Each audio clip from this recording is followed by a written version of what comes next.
किसी ने सच कहा है, किसी ने सच कहा है कि रास्ता चलने वाले को रास्ता तमाम है। महफिल में आए हुए भाइयों को हमारा नमस्ते प्रणाम है। हिला दे पत्ता पत्ता, हिला दे पत्ता पत्ता, उसी को फौलाद कहते हैं। इस नाचीज बंदे को चौधरी बलवंत सिंह कहते हैं। जंगल में जाओगे तो सेठ पाओगे, हवेली में आओगे तो हमें पाओगे। जंगल में तुम्हें सेठ फाड़ डालेगा और चौधरी बलवंत सिंह तुम्हें हवेली में मार डालेगा। कौन किसका हबीब होता है, कौन किसका नसीब होता है, बन जाते हैं वसूल जैसा जिसका नसीब होता है। इतनी हवेली में आया हूँ, कौन नौकर साले का पता नहीं, देखता हूँ हवेली में किसकी ड्यूटी है किसकी ड्यूटी नहीं है।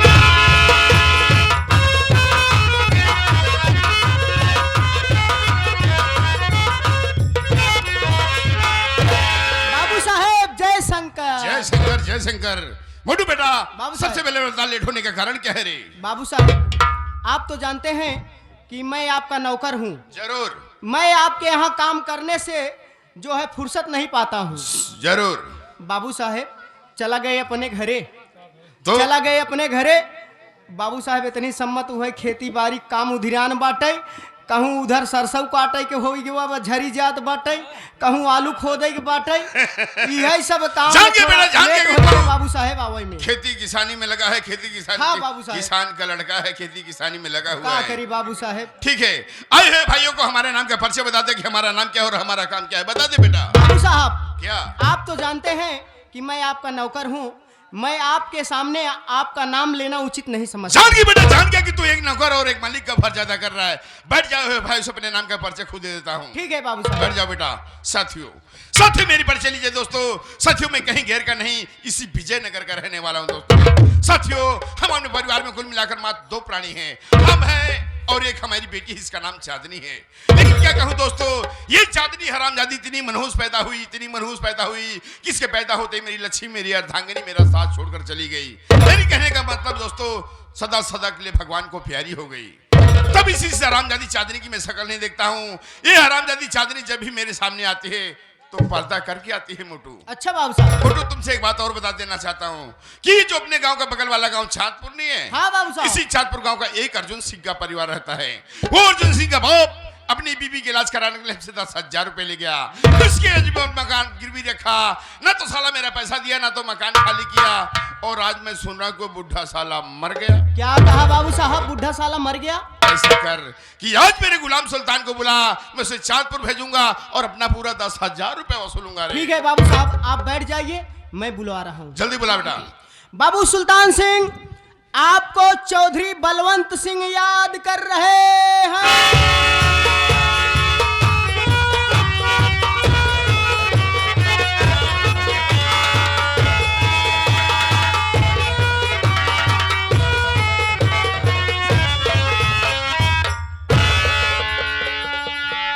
चौधरी साहब नमस्कार। नमस्कार सुल्तान, नमस्कार। कहो कैसे हो सुल्तान? अरे जिस पर आपकी कृपा हो वो बिल्कुल ठीक ठाक रहेगा। जरूर। लेकिन चौधरी साहब, क्या? मैं तैयार होकर के किसी पार्टी को अटेंड करने जा रहा था। यस। लेकिन आपने मुझे अचानक बुलाया। बैठिए, मैं आपसे कुछ कहना चाहता हूं। बोलो।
जो कि आज आप अपने गुलाम सुल्तान को याद किया। बताइए आप कौन हरामजादे साले की मुंडी काट के खिलाना है, आपके कदमों में डालना है। जरूर बेटा, सुनो।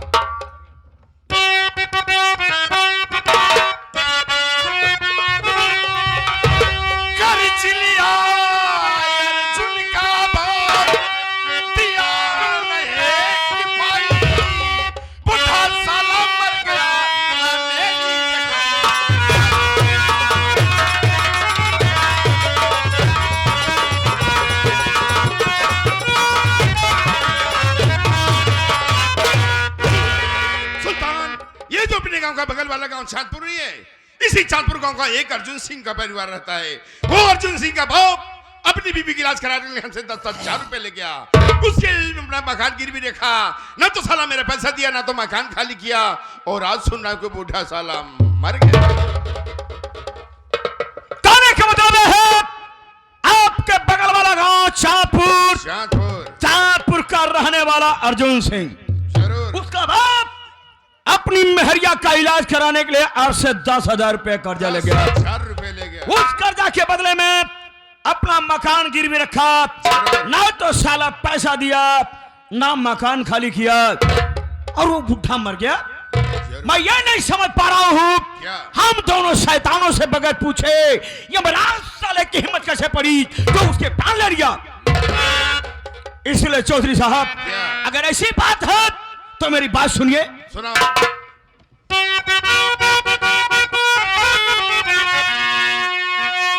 अपने दिल में चिंता करो चौधरी, चांदपुरी शिवती जाऊंगा मैं, या मकान खाली करवाऊं या करूं, शाम होने से पहले चला आऊंगा।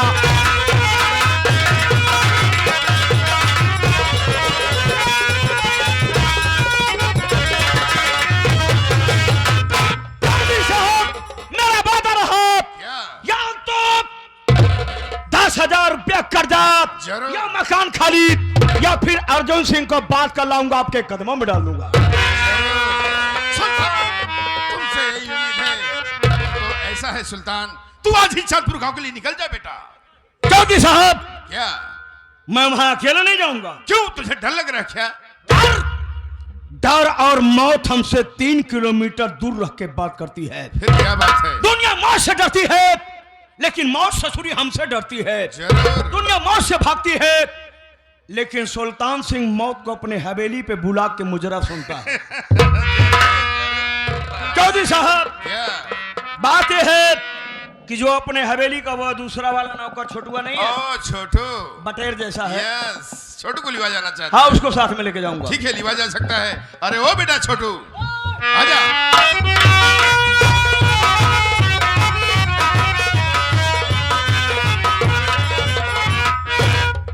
हम कहे चौधरी साहेब मस्के।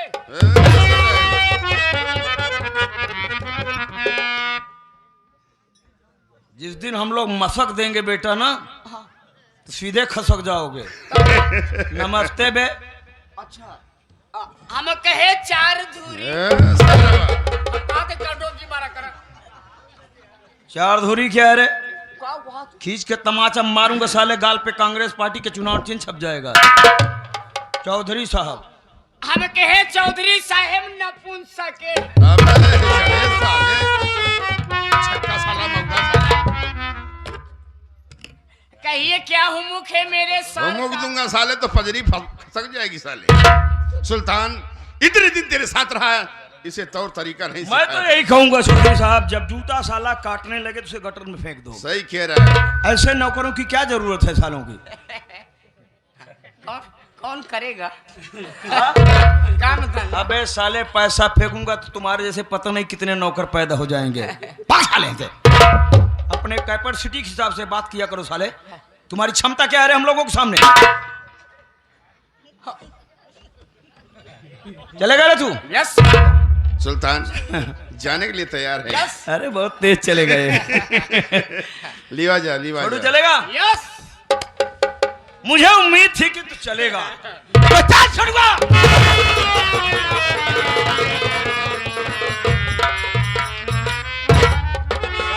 कैसे चलेगा जब आवाज नहीं बर्दाश्त कर सकता तो और क्या बर्दाश्त करेगा रे तू?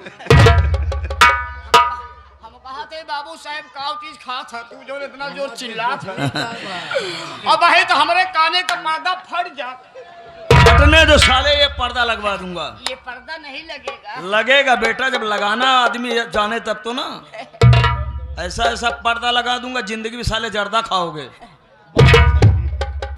ठीक है चौधरी साहब, क्या आप जाइए, आराम फरमाइए। जरूर। ये मेरा वादा है, या तो 10,000 रुपए कर्जा, या मकान खाली, या अर्जुन सिंह को बांध के लाऊंगा आपके कदमों डाल दूंगा। ठीक है सुल्तान। जाइए चौधरी साहब, आराम से फरमाइए। दूध सरऊ उबाल देहन पनीर फरवावेगी बात साले। ठीक है सुल्तान, चलता हूँ, तुमसे यही उम्मीद है।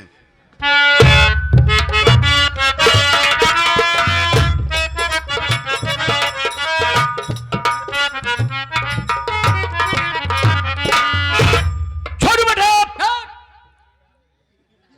अब हमको और तुमको चलना है चाँदपुर, तो ले ले रिवॉल्वर, ले ले हंटर, ले ले राइफल, चलते हैं चाँदपुर अर्जुन माँ के घर।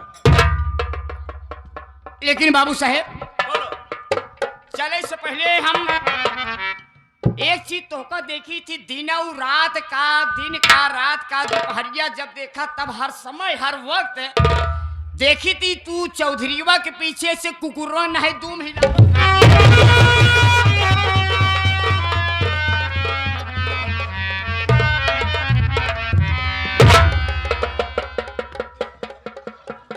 एक बात बता दो साले, जूता साला कितना भी कीमती हो बेटा, लेकिन उसको मंदिर में पहन के जाने की इजाजत नहीं होती है, चाहे प्राइम मिनिस्टर क्यों न हो। और साले, जूता साले में कितना भी हीरा मोती जड़ा हो, उसका स्थान पैर में होता है। इसलिए मोहरी की ईंट मोहरी पे अच्छी लगती है, चौबारे पर नहीं। नौकर साले नौकर की तरह रहना सीख लो, वरना हम लोग रोटी के टुकड़ा फेंकना बंद कर देंगे साले, मर जाओगे खाने के लिए। रही बात बाबू साहेब, आप हमका मारे चाहता हो तो खूब मारा, दिन और रात मारा, जब तोहार मन कहा तब मारा। ये हमारे के हम तोहार नौकर रहे। लेकिन बाबू साहेब हम एक चीज देखी थी। नौकर है ना? जी हाँ। लेकिन बेटे कभी कभी तुम अपनी औकात भूल जाते हो। मांग का सिंदूर मिटा दिए। हाँ, और चौधरी के कहने पर, चौधरी के सिर्फ एक इशारे पर आपने ना जाने कितने बच्चों को यकीन बना दिए। और मैं एक चीज देखता हूँ, जैसे कोई त्योहार आता है, जैसे होली हुई, दशहरा हुआ, ईद हुई और ये दीपावली हुई, लोग देश रहे विदेश रहे कहीं भी रहे हो, लेकिन वो त्योहार मनाने के लिए अपने घर आते हैं और अपने परिवार वालों के साथ हंसी खुशी से त्योहार को मनाते हैं। लेकिन मैं देखता हूं आप ऐसे एक इंसान हैं, आप अपने घर नहीं जाते। क्या आपके घर में माँ नहीं है, बाप नहीं है, भाई नहीं है, बहन नहीं है? क्या आप अपने घर में अकेले हैं? आप अपने घर क्यों नहीं जाते बाबू साहब?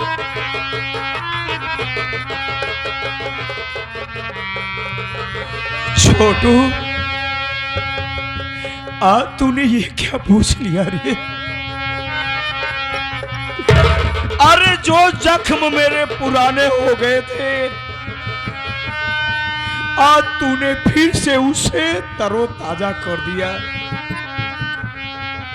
वाकई में मेरी जिंदगी किसी कुत्ते से कम नहीं है रे, क्योंकि मैं चौधरी के एक इशारे पर जान देने और जान लेने के लिए तैयार रहता हूं। हाँ, आज के पहले मैंने चौधरी के इशारे पर पता नहीं कितनी माताओं की कोख सुनी कर दिया है, पता नहीं कितने बहन बेटी के मांग का सिंदूर मिटा दिया है, पता नहीं कितने बच्चों को मैंने यतीम बना दिया है। मेरे दुख दर्द को जानने वाला कोई इस दुनिया में पैदा ही नहीं हुआ। तूने ये भी सही कहा कि इंसान देश विदेश प्रदेश कहीं भी रहे, कोई भी पर्व पड़ता है, त्योहार पड़ता है, हाँ बाबू साहब। मेरे जो पुराने जख्म थे ना, फिर से वो ताजे हो गए। कहने का मतलब मैं कुछ समझा नहीं। क्योंकि दीपावली के दिन मेरी हंसती खेलती बगिया में किसी ने आग लगा दिया, और वो आग लगाने वाला कोई और नहीं, यही साला चौधरी बलवान।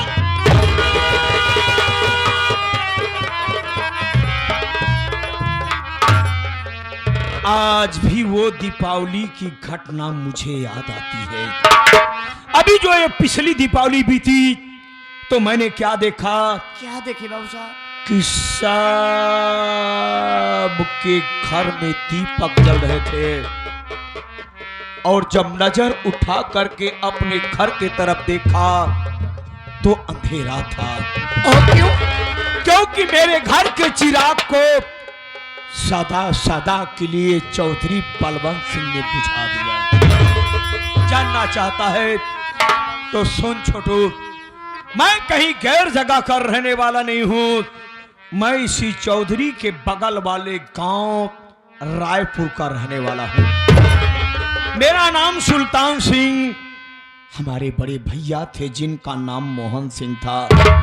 हमारी भाभी माँ थी जिसका नाम ममता था। मेरी भाभी की गोद में एक 3 साल की बच्ची थी छोटू, जिस बच्ची का नाम किरण था। भैया भाभी ने बड़े अरमान से उसके हाथ में सुनहरे अक्षरों में किरण लिखवाया था।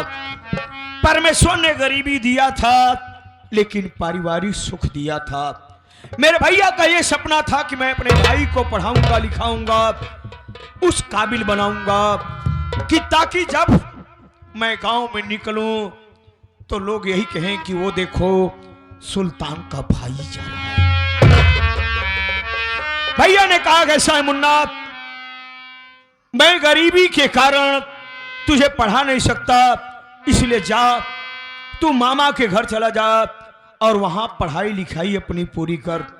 मैं भैया की बात मान करके चला गया, मामा के घर पढ़ाई लिखाई करने लगा। कुछ दिन बीता, उसके बाद दीपावली का त्योहार आया। मैंने सोचा कि जा करके भैया भाभी के साथ में त्योहार मना आऊं। आया देखा छोटू तो मेरे भैया और भाभी दरवाजे पर बैठ करके रो रो करके बस मेरा ही इंतजार कर रहे थे। और जब मैं पहुंचा दरवाजे पर ना, तो भैया दौड़ करके मुझको अपने सीने से लगा लिए। कहने लगे मुन्ना, हम दोनों प्राणी बस तेरा ही इंतजार कर रहे थे कि आज दीपावली का त्योहार आया और मेरा भाई नहीं आया। अरे मुन्ना, तुम मत सोच कि मैं तेरे त्योहार के लिए व्यवस्था नहीं किया हूं। मेहनत मजदूरी करते हुए, परिवार का खर्चा वहन करते हुए, अपने पेट की रोटियां काट काट करके कुछ पैसे इकट्ठे किए हैं। ऐसा कर, तू बच्चों के साथ जा, पटाखे जला, और मैं शहर चला जाता हूँ, वहां से खाने की सामग्री लाता हूँ। भैया चले गए शहर। किसी कारण बस आने में लेट हो गए। धीरे धीरे शाम ढली। शाम से फिर रात 8 बज गया। रात 8 बजे की घटना है वो। ये चौधरी बलवंत सिंह अपने घोड़े पे सवार होकर के आया। मेरी भाभी ममता को दरवाजे पर देखने के बाद इस नियत खोर साले की नियत खराब हो गई। और अकेली पाकर के ये हवस का दरिंदा मेरी भाभी ममता की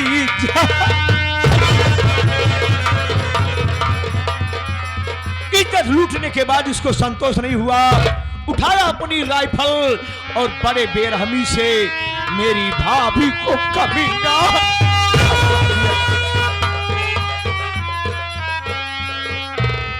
गोली मारने के बाद मेरे भैया को मारने के लिए, ढूंढने के लिए घर में प्रवेश किया।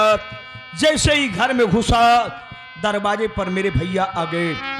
मेरी भाभी सारी वारदात इससे बता दिया, मेरे भैया से बता दिया। उसके बाद मेरे भैया इस चौधरी बलवंत सिंह के डर से अपनी 3 साल की बेटी किरण को लेकर के वहां से भाग निकले।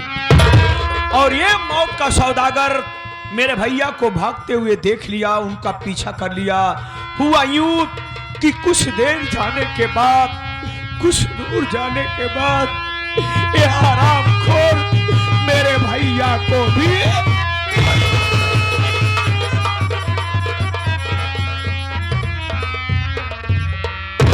जब गांव के लोग मुझे बताए तो मैं भागता भागता अपने दरवाजे पर आया तो देखा तो मेरी भाभी तड़प रही थी।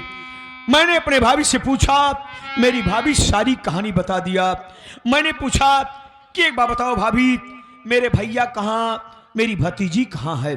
कहने लगे मुन्ना, तेरे भैया चौधरी बलवंत सिंह के डर से तेरी 3 साल की भतीजी किरण को लेकर के चांदपुर की तरफ भाग रहे हैं और चौधरी बलवंत सिंह उनका पीछा किया है। मेरी चिंता मत कर, तू जा अपने भैया की जान बचा। मैं अपनी भाभी को वहीं तड़पता छोड़ करके अपने भैया की जान बचाने के लिए भाग निकला। कुछ दूर जाने के बाद क्या देखता हूं, मेरे भैया की शरीर खून से लहूलुहान। मैंने अपने भैया को अपनी बाहों में उठा लिया। मैंने कहा भैया आप चिंता मत करिए, मैं आपको हॉस्पिटल ले चलूंगा, एडमिट कराऊंगा, आप ठीक हो जाएंगे। कहने लगे नहीं मुन्ना, अब मैं बचूंगा नहीं, क्योंकि गोलियों का जहर मेरे शरीर में दौड़ चुका है। अगर कुछ मेरे लिए करना चाहता है तो खा कसम कि तू अपने भैया भाभी के खून का बदला चौधरी बलवंत सिंह से जरूर चुकाएगा। मेरे आंखों में खून उतर आया, बदले की भावना जागी। मैंने कसम खाया कि मैं चौधरी बलवंत सिंह साले, जब तक मैं तेरे पूरे परिवार को बर्बाद नहीं कर दूंगा, तब तक मैं अपने घर में कभी दीपक नहीं जलाऊंगा। मैंने भैया से पूछा, एक बात बताओ भैया कि मेरी 3 साल की भतीजी किरण कहाँ है? कहने लगे मुन्ना, गोली लगने से पहले मैं तेरी भतीजी को, जो चांदपुर का भगवान भोलेनाथ का मंदिर नहीं है, उसी मंदिर की 3री सीढ़ी पे बैठा करके आया हूं। जा मुन्ना, मेरी परवाह मत कर और अपनी भतीजी को उठा ले, उसका पालन पोषण करना और उसको अपनी बेटी के समान मानना, और जब वो सयानी हो जाए एक अच्छा सा लड़का देख करके उसकी शादी कर देना, तभी मेरे आत्मा को शांति मिलेगी। इतना कह करके छोटू मेरे भैया मेरी बाहों में तड़प तड़प करके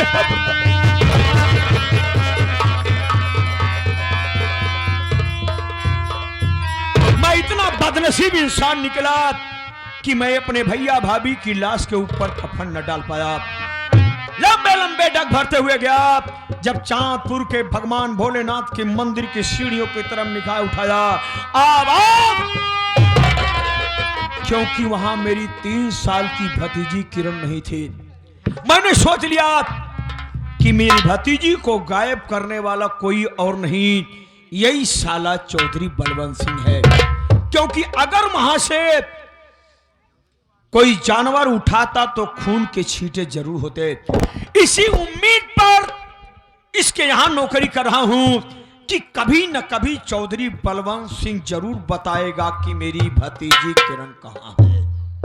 और सुनो छोटू, इस चौधरी बलवंत सिंह साला इतना कमीना अय्यासबाज है, इसको हर रोज एक नई लड़की चाहिए और वो लड़की ला करके मैं मजबूर इंसान देता हूं।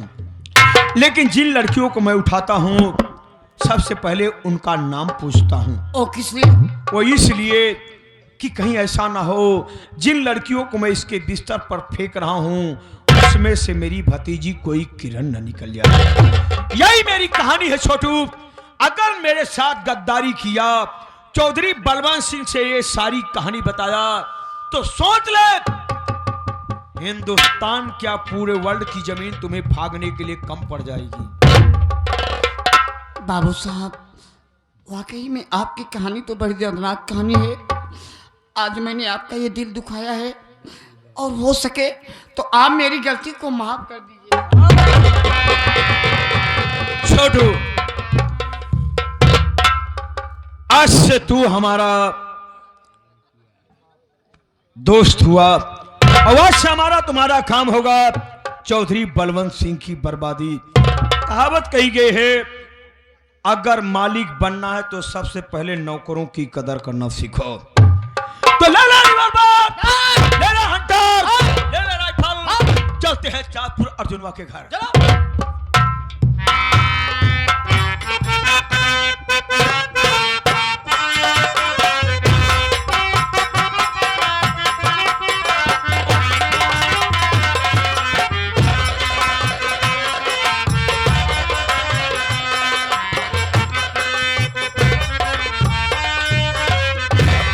नमस्ते भैया। नमस्ते छोटू। भैया अगर आप आए हैं, मैं तो आपको जानता हूं, पहचानता हूं। जितने हमारे दूर दराज से भाई लोग आए हैं, माताएं बहनें आई हैं, ये सब आपको नहीं जानती हैं, नहीं पहचानती हैं। तो आप अपना परिचय स्वयं बता दीजिए। अच्छी बात है छोटू। हाँ, सबसे पहले माननीय घर मालिक एवं दूर दराज से उम्र संगीत कला के प्रेमियों को मैं अपनी तरफ से और अपनी पार्टी की तरफ से नमस्कार और प्रणाम करता हूँ। हाँ साथियों, आप सब मेरा संगीती परिचय लें। मैं कौन हूँ, कहाँ का रहने वाला हूँ और मेरा नाम क्या है। दोस्तों, मैं चांदपुर गांव का रहने वाला हूँ और मेरा नाम अर्जुन सिंह है। मुझसे छोटा एक भाई है जिसका नाम अमर है और अमर से छोटी एक बहन है जिसका नाम काजल है। दोस्तों, मेरी शादी हुई है, मेरी पत्नी का नाम शोभा है। दोस्तों, भगवान ने मुझे इस संसार में इतना गरीब पैदा किया है कि दिन भर मेहनत मजदूरी करने के बाद भी शाम को पेट भर के रोटियां नहीं मिलती मेरे भाई। और ऊपर से मुझे सिर्फ एक गम सताया करता है कि जब मेरे माता पिता जिंदा थे तो एक बार मेरी माँ बहुत जोरों से बीमार पड़ी और माँ का इलाज कराने के लिए बाबूजी के पास फूटी कौड़ी नहीं था। वह मजबूर होकर के चौधरी बलवंत सिंह के यहाँ अपना ये मकान गिरवी रखकर 10,000 रुपए कर्ज लाए थे और गरीबी के कारण आज तक मैं चौधरी साहब का कर्जा अदा नहीं कर सका। यही सोच करके मेरा दिल घबरा जाता है कि अगर किसी दिन चौधरी साहब दरवाजे पर आ गए और मेरा ये मकान खाली कराने लगेंगे तो मैं अपने भाई बहनों को लेकर के कहां जाऊंगा। छोटू भैया देख, मेरे भाई, मेरा भाई अमर और मेरी बहन काजल सयाने हो गए हैं। सोच रहा हूं अपने दिल की बात उनसे बता दूं, नहीं तो किसी दिन अगर किसी के द्वारा ये बात मालूम होगा तो मेरा भाई अमर और बहन काजल अपने दिल में यही सोचेंगे, कितना बड़ा राज भैया आज तक हम सबसे छुपा कर क्यों रखे। सही बात भैया। इसलिए तुम मेरे भाई अमर और बहन काजल को बुला दो। आज मैं उनसे अपने दिल की बात कहना चाहता हूँ। ठीक है भैया, आप बैठ जाइए, मैं बुला रहा हूँ। बड़े भैया अमर और बहन काजल, आप सबको बड़े भैया याद कर रहे हैं।